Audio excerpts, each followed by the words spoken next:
哈，大家好，欢迎回来这一期的 The Melodies Club。那么这期节目呢，我们就要给大家来聊一聊很多人都很关心的，在英国生活非常重要的一个部分，也就是打工啦，就是我们的职场篇啊。那么很多英国打工人呢，在这个西方的这个职场环境里面都会遇到各种各样的问题呢，有一些非常容易踩坑的。那么今天呢，我们就要从如何开始一份工作最重要的3个部分来给大家聊一聊。那么我们这期节目呢会给大家讲interview 啦，关于面试的一些环节，然后同时呢还会有一个非常新鲜的出现的东西叫做 trial， 也就是试工。不知道大家在之前应聘的时候有没有遇到过这样的情况？那么最后就是 probation， 也就是职场的一个试用期，大概会从这3个方面来给大家讲一下我们的经验，然后给到大家一些分享和科普。因为在英国的职场呢，很多时候不是我们不够努力，而是不知道这些潜规则。所以这期节目呢，我们就来给大家好好的 tackle 一下神秘的话题。那么首先先请我们大家来講一下吧，關於 interview 大家有沒有什麼想要分享的故事？哇，有啊！我啱啱嚟到英國嘅時候啦，咁就本身我自己有個 profession 嘅一個職業嘅，咁就要啲時間去揾，咁我咧就轉移我嘅方向，就去咗揾retail 嘅。咁 retail 嘅咧，哇嗰一個時候咧，呢個經驗令到我覺得自己好自豪啊，因為我去 interview 嘅時候咧，咁我就寫 CV 啦，就寫自己識幾多個語言，有幾多就寫晒落去啦，咁就寫咗自己有4種嘅。咁其中一種可能係比較講得比較差，但係都識講㗎啦，個 level 唔係咁高。咁跟住就好 impress 啊嗰個retail 個 shop manager。然後咧咁嗰個 interview 都幾得意嘅，因為喺個 shop 嗰度啦做 retail，佢真係要你去喺個 shop floor 嗰度去拼，係攞一啲衫啊、褲啊、鞋啊去拼湊，然後就睇下你會唔會做到呢一樣嘢，跟住同埋你啲 communication skill 啊，你同啲 client 係傾唔傾到偈啊咁樣樣。咁然後喺個 group interview 又問下你你覺得自己最 fun 嘅係乜嘢啊？你有咩 fun story 去 share 啊咁樣樣，即係嗰個經驗係幾有趣嘅。咁喺 the end 我都有好容易我感覺上好容易就攞咗嗰個 offer 啦咁樣樣。呢一個係幾得意嘅一個 retail 經驗。咁 at the end 我就做咗4個月嘅啫，因為已經有另外一份本身我想做嘅一啲寫字樓嘅工作咁樣咯。呢個幾有趣嘅。我就想同大家分享嘅咧係，其實用自己嘅 advantage， 你可能冇懷疑自己原來呢啲係 advantage， 其實人哋嚟睇你係一個好大嘅 advantage 嚟，因為呢度啲人就唔係個個都識multi language 或者 bilingual 或者好多種語言嘅咁樣咯。所以我覺得善用自己嘅長處。講得好好，因為我覺得有時我而家真係做咗幾年嘢啦，喺個後面睇翻佢哋請人嗰個 logic， 其實可能佢有時請你係因為你係女仔，可能因為佢需要一個 Chinese， 佢需要條 team 嘅 internationalization 嘅一個 element 喺嗰個 team 入面咯。咁所以係有時，我覺得有時同埋亞洲人嗰個 mindset 係有時會睇低自己，但係其實呢個可能譬如可能我哋會諗我英文唔夠好啊，或者但係或者我唔係好識呢度啲 culture 啊，呢度啲人點做嘢，但係佢可能會反而諗因為你係 from 另一個 angle， 你可以帶到唔同嘅入去呢個 angle， 其實應該要更加 empower 自己。同埋你頭先講到 diversity 嗰度咧，我識有個朋友都係一間比較好 international 嘅大公司，佢填嗰啲form 咧 for interview 嘅時候咧，佢要填佢嗰個 option 有得揀咧，唔係 male 唔係 female， 係可能 transgender 啊，好多好多嘅，然後個 nationality 有好多啦，即係頭先講翻頭先阿 Manny 講話diversity 呢樣嘢真係好緊要嘅，我覺得，因為呢度啲人係好睇重嘅。even 我公司嘅話係有啲celebrate Black people 嘅文化 celebrate LGBT 嘅文化，即係呢啲咁特別嘅一啲活動咧，每一年公司都會有搞嘅。呢度加插一句先，因為我覺得咧，其實我後尾有同啲英國本地人傾偈，佢哋覺得呢度啲公司超級奇怪。作為一個英國本地人，佢話因為啲英國人公司成日話要好 diversity 啦，但係我想講佢哋自己話係公司所有去，我心諗其實都揾唔到幾多個英國人，但係 international 嘅人，譬如 Chinese 啊、印度人揾到好多咯，所以但係所以我哋有 advantage 嘅，應該要咁樣諗。但係又再講多。即係呢個有少少離咗題，就唔關 interview 事嘅。但係我想講話講 diversity 呢樣嘢，雖然啲公司係好 diversity，但係佢哋有陣時我會覺得係 for the sake of the diversity， 即係因為 at the end 我睇到你嘅 top management 嗰啲 level， 你究竟係咪咁 diversity 咧？其實就未必嘅，因為可能都係好 mainly 係都係一啲British 嘅 local 嘅朋友啊，或者一啲 director 咁樣咯。對。但是我覺得對於就是我們職場的就是比較初期的朋友們來講，就是要抓住任何的机会，不管他是因为 diversity 啊，还是因为就是这个 international 啊，就是先入局，先上桌，然后才有这个入场券，我们就是可以越来越高这样子。我都好 appreciate 呢個 culture， 對係 focus 喺 diversity 呢一樣嘢。對，它是通過這個給多些機會。那麼關於面試的話，大家有沒有什麼 skills 可以跟大家分享的，或者說就是自己面試的故事？就比如說你們覺得面試最重要的技巧，或者說面試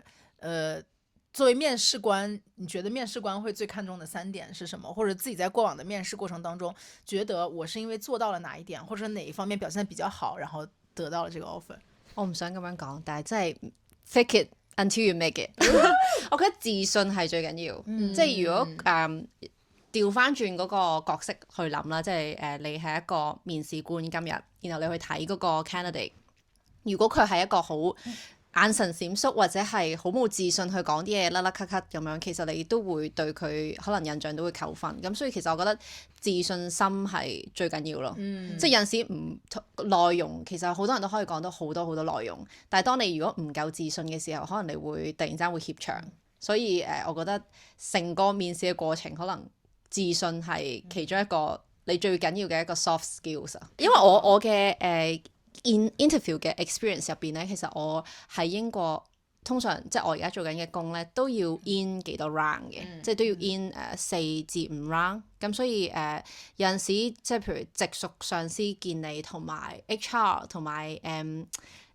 你老闆嘅老闆見你咧，其實你要 prepare 嘅嘢都幾唔一樣。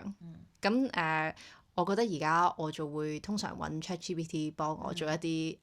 背景調查先啦，然後睇下其實而家有好多啊，即係已經好，即係有 ChatGPT 有 AI 已經好好，即係可以幫你準備晒嗰啲interview 嘅 question，等你可以做一啲 mock 嘅interview 亦都可以。所以我覺得善用下technology， 如果係要見工嘅朋友。係啦。頭先阿 K 就講咗個自信心啦，同埋善用 AI 啦。我想分享嘅就係心態，即係我自己個人嚟講咧，我係中意 interview 嘅。即係我覺得呢一樣嘢係我幾中意做嘅，因為我覺得你可以了解到個市場多啲啦，你可以識多啲人啦。當每一場 interview 係個傾偈咯。當然你要 prepare 定先啦啲嘢，但我覺得心態上面你每一次 interview 你都係學到嘢嘅，你帶到啲嘢走嘅，你嘗試去練習咁 interview 嘅技巧，每一次都係一個經驗嚟嘅，所以心態上面我就會建議咧係 positive 嘅，即係驚可能會有少少驚，緊張一定會有嘅啦。但係個心態上面係每一次 interview 都係個學習嘅機會。沒錯，而且我也有跟就是最後拿到很好 offer 的朋友去聊，就是說你覺得面試最重要的 take away 是什麼？他也是講說是自信。我說那怎麼樣才能做到自信呢？或者怎麼樣才能讓面試官看來你是一個有自信的姿態的？那當然首先會有一些 body language 啦，包括你的語速，然後你是不是直視對方的眼睛，就是一些很小的細節。但是最重要的還是說你要有一個 well prepared 的一個準備過程，就像剛剛K講的，要有一個善用科技，你要很了解這個公司的情況，然後你要想到它有什麼問題，你可以怎麼解決這些問題。當你把這些東西都有了一個非常好的答案之後，自然就可以比較自信的去講出來自己的觀點。還有就是一個心態，然後心態的話就是剛剛 Celia 講的，我覺得很重要的一點是，你去面試的時候，不光是對方在看你，你也在看對方。就是你也在審視這家公司它的文化，它所代表的一個氛圍，它的一個企業構造是不是我想要的。所以我覺得也有一定程度的這種主人翁心態，就找到一些自己的主體性。當然我知道這個話講的可能就是有一些站着說話不腰疼哈，因為就是很多情況下我們就是沒有一份工作的話是非常 eager 去想要得到這個工作的。但是有時候可能反而提醒一下自己，就是稍微把這份飢餓就是往回咽一點，你可能會更自在，就是更游刃有餘，從容容的去完成這個面試。我覺得係樹子講得好好，係因為 interview 係 two way 嘅，所以唔係淨係你被 interview，其實同一時間你都係審視緊嗰間公司適唔適合你，即係佢個團隊嘅氛圍啱唔啱啊，或者個工作內容其實係啱唔啱你。咁第二就係我覺得亞洲人有陣時同歐洲人嗰個分別咧，就係佢哋好少會問問題，就譬如即係其中一個我覺得其中一個 point 即係令到個 interviewer 覺得你係有準備嘅，或者係你其實對呢間公司係好感興趣嘅，就係通過問問題。即係你其實喺成個interview 可能1個鐘嘅過程裏邊，你都應該有啲 take away 噶嘛。咁你應該都其實你唔會喺一條問題都冇得問噶嘛。即係你心裏邊應該係會有唔同嘅 question mark，你應該係要問佢哋咯。所以我覺得呢個係同可能我當時喺亞洲做嘢有少少大嘅分別，就係呢度即係普遍，我覺得歐洲人都係好隨時隨地佢哋都會問好多問題啦，同埋佢哋講嘢可能又會另一個分別就係佢哋會 high level 啲嘅講嘢，即係多啲。即係佢哋講嘢吹水係叻啲，吹水叻啲啦，係啊，簡單啲嚟講，吹到上天。亞洲人就係實操啲嘅，我覺得，即係實操嘅落地，佢好 practical 嘅，係啦。我最近啱啱呢個月有幫手坐 interview panel， 幫手 interview 人。我跟住個interview 入面都其中有一個係Chinese 或者亞洲人咁樣啦。係完全睇到嗰個分別，即係我覺得其實亞洲人係真係好叻做嘢，譬如香港人或者中國人啦。但係去到真係 interview 咧，我哋唔係咁擅長講嘢，或者我覺得本身呢件事就係唔 fair，因為你要喺30分鐘或者1個鐘45分鐘之內要 present 到整個自己，你嘅 ability 其實幾難。同埋我諗我有時從 interviewer 個角度去睇，即係我睇個問題。佢哋呢度啲問題嘅 style 係好 soft 噶，完全有時唔知問乜，即係問啲好 soft skill 嘅嘢。跟住但係我覺得始終係好似頭先咁講，interview 多啲，儲多啲經驗，因為你每一次去準備嘅時候，你儲到多啲嘅故事係會幫到你嘅。即係可能佢問多幾次，叫你俾個 example，你點樣做點樣 solve 一個問題，或者類似咁樣啦。跟住其實你諗多幾次，你今次答得唔夠好，你下次就可以答得好啲。咁不過我覺得最重要其實因為而家今年或者上年開始 job market 都唔係特別好，可能如果鏡頭前嘅各位觀眾如果真係揾緊工嘅話，其實我覺得真正嘅 interview 係 before 份工出現之前，你嘅 network 係好緊要。即係如果你已經知道你想做咩行業咧，其實係應該去譬如 LinkedIn 啦，可能去 search 你想做一個公司，即係同你差唔多 similar job function 或者 job title 人，你 aim 佢嗰個位去望佢哋啲 profile， 或者可能我自己因為我已經做緊喺個行業裏面做緊，咁我會好把握去 conference 嘅機會，因為從呢啲 unofficial 嘅機會，你識個人見個人，首先你知道多少少嗰個公司嘅 culture 啱唔啱你，同埋嗰個人對你都有個印象，然之後你哋之後 stay in touch，佢哋可能 from 平時你嘅 activity 會見到呢個人嘅做嘢 style， 或者其實個圈好細，即係我自己覺得個圈好細，即係人哋係會知道你喺嗰條 team 做得好唔好，咁從而其實下一次如果你見到份工嘅時候，其實你已經係先贏咗一大步啦。咁同埋可能你本身識嗰個人，就算即係或者你識嗰條 team 入面其中一個人，嗰個人係可以幫你即係攞到更多 information 去令到你 prep 到你嘅 interview 更加好。即係真正嘅 interview 係 before 嗰份工出現之前咯。係啊，要早啲播種啊，要係啊，早啲播種。同埋我仲有另一個就想講就係我見到好 common 亞洲人喺 interview 嗰個過程做得最唔夠好嗰樣嘢咧，就係我覺得亞洲人好想做一個好完美嘅人咯，喺 interview 嘅過程。但係咧呢度嘅請人嘅 interviewer， 即係你作為你嘅 hiring manager， 其實佢哋係想 looking for 一個人，我想請一個人係我可以同佢一齊做嘢嘅。咁所以咧，我見到好多即係我因為我接觸好多呢方面嘅人啦，即係個 case 啦。咁其實好多亞洲同學仔佢真係 interview 嗰個表現係成個機械人咁樣嘅，佢完美嘅，佢個 self introduction 或者佢好多即係答案佢個稿可能係真係問晒 AI 準備晒所有嘢，但佢真係太似機械人，即係人哋唔係好 likeable 你啊！即係我覺得你完美，但係佢覺得我條 team 入面要放一個好似機械人咁嘅嘢嘅人，即係可能你要諗多啲我哋同。即係我哋 training 嘅時候就會講就係話，其實你去 interview 嘅時候，除咗你要即係 well prepare 之外，其實你都要展現你人嗰一面咯，人性化嗰一面就係你係一個 easy to work with 嘅人。即係呢個我覺得喺會對比比亞洲人嘅話係更加需要留意嘅一點，因為呢個係我覺得可能以前細個我哋讀書嘅時候都係好有啲 standard answer、model answer， 我就要 be like 嗰個 model answer。但係其實實際嘅情況係，你只要你個老細、你個上司中意你，佢就會請你㗎啦。係啦，係咪先？同埋想加多少少啦，即係近排我公司有啲 training 啦，我就知道可能有其他公司都有做呢樣嘢，即係佢哋請人，佢哋會 analysis 究竟嗰個人係咩 type 嘅人咯。嗰個叫做 PI 啊，唔知 personality assessment 係啦，因為 personality assessment 咧都有唔同嘅 type 嘅。咁譬如我依家公司做緊就係佢會想知道你係邊一種人，點樣樣去同你 work with 咧，點樣樣去 manage 咧，點樣你係被 manage 嘅咧？呢一啲嘢其實我即係大公司可能有啲公司都會做緊呢啲嘢。佢請人嘅時候都會睇埋呢啲方面嘅嘢。我條 team 就冇咁 official，但係我老細請人嘅時候，因為我 join 佢個 analysis 啦，佢會諗佢條 team 而家有咩人，佢仲需要啲咩人。咁譬如我老細係一個好 creative 嘅人，但係佢落地關定嘅時候就唔係好得嘅，佢唔識聽廣東話，所以 OK 可以講。咁但係即係佢就會諗佢條 team 佢需要另一個人，譬如好似我咁好 analytic 嘅，好做到嘢嘅，咁佢就會即係諗要個 balance 要唔同嘅人，但係我覺得呢個諗法係 mindset 啱，很重要啊。所以我覺得呢一點講得好好，因為其實你諗翻轉頭，有好多程度其實你揾到嗰一份工，你 land 到有到嗰個 offer，其實除咗你實力之外，有好大部分我覺得係運氣咯。即係你要係你上司碰啱，係中意你呢個 character，佢個條 team 係爭緊呢一個人，咁或者係可能佢真係要呢個 language skills，或者咁啱係 expand 緊條 team 係要做唔同嘅 function，咁所以先至會 land 到個 job 咯。佢所以我覺得係有好多唔同嘅因素喺入邊。所以如果你 interview 係而家係努力緊揾緊工，千祈唔好灰心。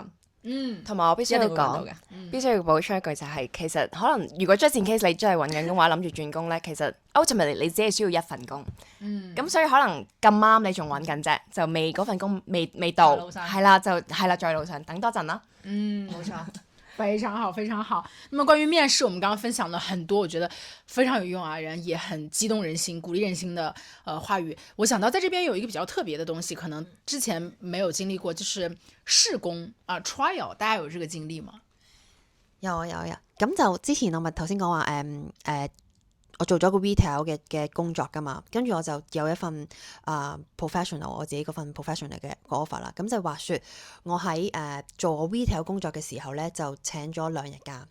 咁請嗰2日假咧就係去 office 嗰度咧試工。咁嗰個時候咧就嗰個我喺英國第一份 office 工嗰個老細就你不如過嚟做1-2日啦，我哋想analysis 下究竟你識唔識啲嘢，因為嗰個時候啱啱嚟到，咁佢哋就有少少 hesitate 嘅。佢對於我嘅經驗咁樣，但係at the end 好好彩嘅，做咗2日啦。其實嗰2日都係做一啲小 task 啦 ，share 人哋啦，亦都俾我自己更加了解嗰間公司係做緊乜嘢嘢，係啦。究竟我會唔會能力未夠啊？或者嗰份工作啲性質啱唔啱我？係咪我想要嘅咧？咁at the end 大家都磨合到啊，亦都成功有個 offer，咁我都好 appreciate， 好感恩。咁係有 contract 㗎，嗰陣時有1日 contract，冇 contract 嘅，係啦，係冇 contract 嘅，就咁去試嘅啫。那有錢嗎？冇錢嘅，冇錢嘅，係啦，但係我都唔介意，因為嗰時係第一份工，我係幾 appreciate 佢俾咗個 opportunity 我去試，跟住同埋 land 到一份工咁樣，第一份工，咁之後都繼續好順利咁樣去join 唔同嘅公司咁樣咯。大家可以睇翻之前咧，我哋有一個咧係，我有一句嘢係講話咩？試嘢食，試工，試乜嘅，試衫，我唔記得咗係邊一個，係邊一個數啊？講戀愛嗰集好似係。咁你試，咁你咩都要試啦，試衫試食乜都要試啦。係我類似啦。OK，確實，係我都有試工嘅經驗啊，但係我嗰份係文職嘅，咁所以我係有錢嘅。其實嗰個試工，咁就係recruiter 獵頭嚟揾我，之後就話有呢個工啦，咁然後我哋 interview 完，咁之後佢就同我講話會俾佢哋想俾個 offer 你，不過我哋想trial periods 1個星期。咁 which is 佢哋之前咧應該係佢哋試過好多請好多唔同人都唔啱，咁佢哋就轉咗個模式啦，即係之後請嘅人全部都要試工嘅，就試1個星期。咁然後我都覺得都好嘅，因為我都唔知自己啱唔啱嗰一份工，咁又有錢嘅，咁就試咗1個星期咯，係啊。都幾好啊！我覺得呢件事，但係呢個 idea 對我嚟講都幾新鮮。所以有趣，所以其實就係等於 probation，只不過佢就 before 佢出 contract， 即係用任何努力係啦，佢用任何 effort 之前，佢就真係試咗你先，佢就連請都懶得請，幾有趣。因為嗰個係冇一份正式嘅僱傭合約住嘅，佢有一份類似temporary 嘅 contract，就講話7日就係呢個錢咁樣啦，類似。咁然後7日之後就再簽一份正式嘅，咁佢咪唔使幫你俾嗰啲 PAYE 啊住，然後又唔使幫你即係如果你可能有嗰啲good medical 啊嗰啲，佢都唔需要幫你申請晒所有 benefit 先啊嘛。係啦，大家都試下得唔得先至去下一步。係啊。有趣，但係我就冇見過即係我自己冇經歷過 trial 啦。但係我 commonly 見到可能會喺最後 interview 嗰個 stage，如果係一份比較重要嘅工啦，可能佢哋係會 invite 嗰個人去個 office 就 full day 咁樣，即係類似 shadow 或者AC 係嘛？但係佢可能安排咗 full day schedule，可能係未必係 request 嗰個 candidate 做啲咩，但係可能係要陪個 team 做呢樣或者見唔同嘅人，可能全日就係幫你排咗 schedule，同邊個傾偈，去邊條 team 見邊啲人，跟住之後 lunch hour 又全部成條 team 一齊食飯。咁我覺得呢個主要就係佢想睇個 cultural fit，但係因為可能一日唔係 tech 公司先係咁。唔係，因為呢個但係呢種咧就比較係一日內做晒，佢 as 一個 final screening process，亦都唔係 request 個 candidate 要 deliver 一日內要做啲咩，因為其實一日都好難見到嗰個人 exactly 做到啲咩。嗰個主要個 stage 係，我覺得 back to 啲西方人請人，佢哋係想請一個 culturally fit 嘅人，佢係有 ability 去同呢條 team 唔同嘅人去 work 咯。咁係咯，咁都幾神奇。對，其實我覺得 trial 是一個非常好的。就是我很贊同這個理念，什麼都要試嘛，以後也要試，戀愛也要試，對啊，是個就是要試一下，就是要試一下，這個雙向選擇的過程，其實是不光是對方在試你作為一個應聘者，其實也是你作為一個應聘者再去試看，說這家公司我跟他的文化合不合，做的東西我是否真的喜歡，這個強度啊怎麼樣，對，但是一般試工的話，經常是還是會發生在 probation 吧，也就是我們所說的這個 probation 算試用期嗎？如果是 trial 是試工的話，那就是會發生在真正的試用期之前啊。那在經歷過 interview、經歷過 trial 之後，如果都順利的話，我們就會進入到一個 probation 的期間了。那麼關於英國這個 probation，大家有沒有什麼想要跟我們的聽眾朋友們分享的？ In general，這裡的 probation period 是比較長的。跟香港比呢？香港有 probation 嗎？有，我不知道是因為我以前是比較 junior 還是怎麼樣。我覺得好似 in general 呢度都係要半年。好似都係，我做過幾份工都係半年。我之前嗰份都係半年，跟住我而家嚟緊嗰份1年試用期。Wish me good luck。呢個都係 unusual 啦，係。唔係，但係佢係喺嗰間公司係 standard 嚟嘅。那 probation 的話，跟就是正式就是變成一個全職的區別是什麼呢？就只是說他有權利去 terminate 你，就是不負責任的去。terminate 你可以這麼講嗎？就是他工資也是一樣的，然後 benefits 什麼的也都是一樣的，但是就是 by the end of the probation， 如果你不行的話，他就是說拜拜。冇錯。咁同埋如果過咗 probation，佢就 officially 可以即係將呢個 contract 變成 permanent 咯。係咁。因為我哋簽嘅都係簽 perm contract 嘅。啲 benefit 都有啲唔同噶嘛，喺 probation 嘅時候，同埋喺你係一份 perm 嘅時候，同埋我自己經驗係我有試過1個月嘅 probation， 3個月嘅 probation， 亦都有試過3個月嘅 probation extend 去6個月嘅 probation， 係啦。咁那他在 extend 時候是怎麼跟你講的呢？ extend 嘅時候咧，就係因為你要有個 review 啦，咁樣樣嗰個係第一份工，第一份係 office 嘅工，佢就我哋經歷咗一個 review 嘅 process， 佢就覺得要 extend 去6個月，咁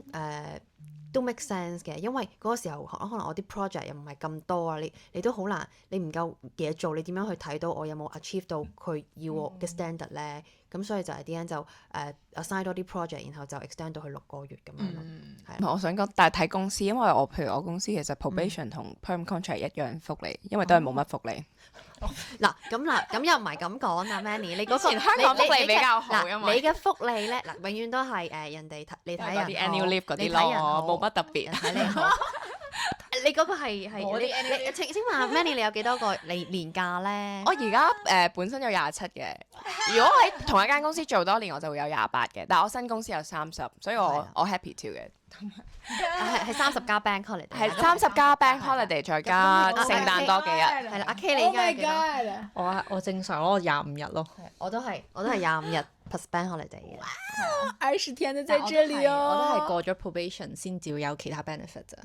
即係啊，我 probation period 都係冇某一啲 benefit 嘅，其實。是什麼 private medical care 這些的？有，但是沒有的部分是bonus。OK。我覺得可以俾多少少資訊。係阿 K 係屬於 commercial 噶嘛，個公司係咪咧？跟住我係我都係屬於 consultant 啦，係啦，都 commercial 噶啦。但係 Manny 做嗰啲係比較 education 公營少少，即係所以公營少少。我嘅理解係呢一度譬如公營學校啊、NHS 啊嗰啲嘅年假福利可能比較好啲嘅，係啦。没错，确实，这个我觉得每一样工作它都会有自己的一些与众不同的优点，还有就是这个行业的特性所带来的一些，比如说福利也好啊，或者说一些缺点也好啊。好，那么关于这个找工作呢，我们今天聊了就是面试、试工，然后还有试用期这些，在英国职场文化里面你不得不知道啊，知道了之后会少走很多弯路的小技巧啊，不是。知道了会少走很多弯路的重要信息。那么这一期关于英国职场呢，关于英国打工呢，大家有什么想分享的呢？欢迎在评论区给我们留下你的建议，还有关于在英国工作，然后各个方面有什么想要知道的，也欢迎在评论区告诉我们，这样我们下期就会 pick 到大家想要听的话题。那么这一期播客呢，我们就录到这里了。